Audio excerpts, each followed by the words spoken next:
Okay, this is again drawings that I've had over the years that I've got in storage, and they're just getting older. And this is a Sharpie. It's called the Gilmore Series number 6, 56 feet, 12 feet, 2 inches wide, 4-foot draft by Clark Mills.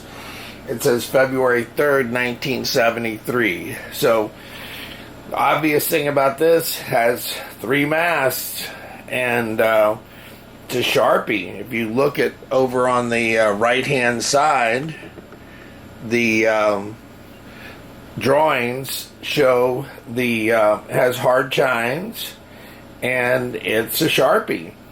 So this was a boat that I don't know if it was built or not. There was a boat similar to this called Sunflower, and it may have been this boat, but it was sailing around. It did charter work in, but this was the beginning of the 54 that I built. It was, a modified Sharpie. This is a full-on Sharpie with the hard chines, but so anyway, this is just a piece of history. It's the Gilmore 56. Okay, this is the Gilmore 56 again, and this is drawing number 5. You can see that it has the bow of the 54.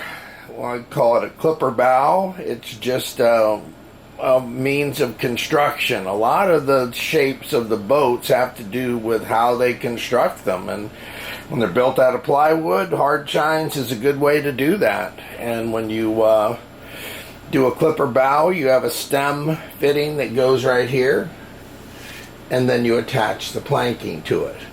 So the clipper bow is like a tip of the hat, or a tribute to past designers in the clipper ship. Again, you can see it has 3 masts and conservative cabin house, and it's Gilmore Series. So I don't even know who Gilmore was, but apparently he was a buyer who was going to buy a boat from Clark. Whether he built it or not, I don't know. Okay, this is the Land's End 54, Clark Mills design, and again, you can see the similarities between the Gilmore 56 with the clipper bow and the Land's End 54. So what Clark did was he changed the method of construction. Instead of using plywood, he used 1.5 inch by 1.5 inch wood strips for the construction plan, and those were edge nailed, and so that gave you the possibility of making a nice round shape. So that's what happened, was that because of the materials, people changed the designs of the boat, and basically the same boat, shallow draft, Sharpie type boat, only with rounded bilge and nice smooth lines, no hard chines or anything like that. So this is the Land's End 54, and I love these drawings with the lines because I worked as a fairing and a lofting person when I was a professional boat builder, and so we always worked from lines, and when we could see a designer's lines, we could tell what he wanted. And these are exactly almost construction details if you went to build this thing. It has the stations right here, 1 through 11. It has some of the information of the boat. It has the front view, the stern view, side view, and the view of the bottom. So anyway, that's always interesting to me. Most boat builders want to see the lines. And the lines, you can tell a lot. And these are the lines. I think they're really pretty lines. So this is Land's End 54 lines drawing. Okay, this is just the overview of the boat, like the deck layout.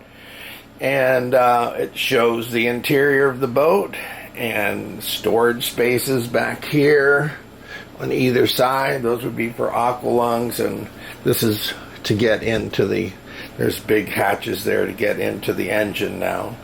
And this is the dagger board. Well, and forward bunk. All of those are in place. The head is over here, and hanging locker here, and there's only so much room. There's a bunk here and a bunk here, and surprising how fast the room goes. And Clark had designed some Sharpies, and what I liked about him is that he had an understanding of the ergonomics. This is the smallest Sharpie where you have good headroom, and you can actually have humans live in it, because the shallow draft makes the headroom inside very difficult to achieve. So anyway, this is the deck layout. This was for a sloop version. We have a tiller. You can see just very traditional boat. So that's it right there. Okay, this is what you do with these drawings. It cost you a lot of money, and Håkan Sodergren did a good job, but all these designers are egotistical. They don't want to fool with somebody else's design. They've got designs in their head, you know, and Clark Mills said that when he was a boy, he was so concerned with boats and interested in boats that somebody once said if you cut open his skull and looked in at his brain, you'd see a lot of little boats sailing around. So that was not a bad way to go through life, with a lot of little boats sailing around in your head, but that was Clark. And these are just drawings, just the different drawings. This was for a sloop version. Again, you've got the tiller in the back, you've got the shoe where the rudder, those are, you just begin detailing out the rough sketch. So anyway, this is just, I thought you might find it interesting to see a working drawing. All of a sudden the head starts to get filled out. It's not like that at all, but that's what you do, is you just sort of draw it out. The dagger board's there, and the lifting mechanism, and the dagger board well. And anyway, that's just the way you do a boat, is you just start figuring. Yeah, and here's the wood boat construction detail. So not only was Clark a designer, he was a boat builder. So this would give you a detailed description of how to build a boat out of wood. So over on the extreme right-hand side, right here, are the frames, and he even showed you how to build the frame.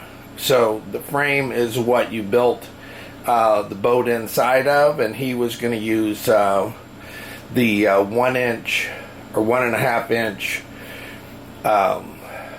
strips of cypress and edge nailed together. And so but this is one of the construction details out of wood. So I met Clark when he was getting older, and his doctor had told him he'd had a heart attack and told him he needed to quit boat building. And he was all beat up from lifting heavy things all of his life, and a very reflective and a nice man. And so I enjoyed my talks with him, and this was one of his projects that I bought from him, and I tried to complete it myself. So anyway, Clark Mills was an interesting person. Okay, this is the Land's End 54 with a sloop rig. And when I went to get the boat originally, he had said that he had done a drawing according to what somebody wanted. It was a yawl, and yawls were not in favor. Ketches and yawls were not in favor. So what I did was what I was used to sailing, which was a sloop design. And then George Luzier actually did a gaff rig version, like a yawl or a ketch. I don't remember what it is. I think it's a but it was a design that he had done. He said that's the way he thought it ought to be done. But anyway, this was the sloop design. And Clark Mills used to say that boats are like hats. Everybody wants one a little bit different, So anyway, that's the sloop design, and all the specifications are there up top, and even the wire and the rigging. So this was one plan for doing the Land's End 54. Okay, this is the Land's End 54 as a balanced rig, and this is the design that we went for because my sister Joan said she was going to pay to complete the boat if I'd use her balanced rig. So it worked fine for a while, and then she stopped funding it, and I'm sort of, where I am right now. So this was a design that her boyfriend designed. They got a patent on. She had all kinds of ideas that this was a revolutionary idea, and I tried it on some small boats, and it worked. So when she said that she would fund doing my boat, I thought, well, there's a way to finish my boat. So you're always trying to deal with how much money you have and where the money's coming from. But, it still is to be seen how this will do. The parts are in the yard. It just needs to be finished up. But this is the Land's End 54 with a balanced rig on it. And, it's been an interesting journey doing things. And I worked with all kinds of boat builders, Ron Holland and, Håkan Sodergren and, Ragnar Håkansson and all these Swedish sailors that Lars Bergstrom. So all of these were, I got paid as I went along. I can't complain.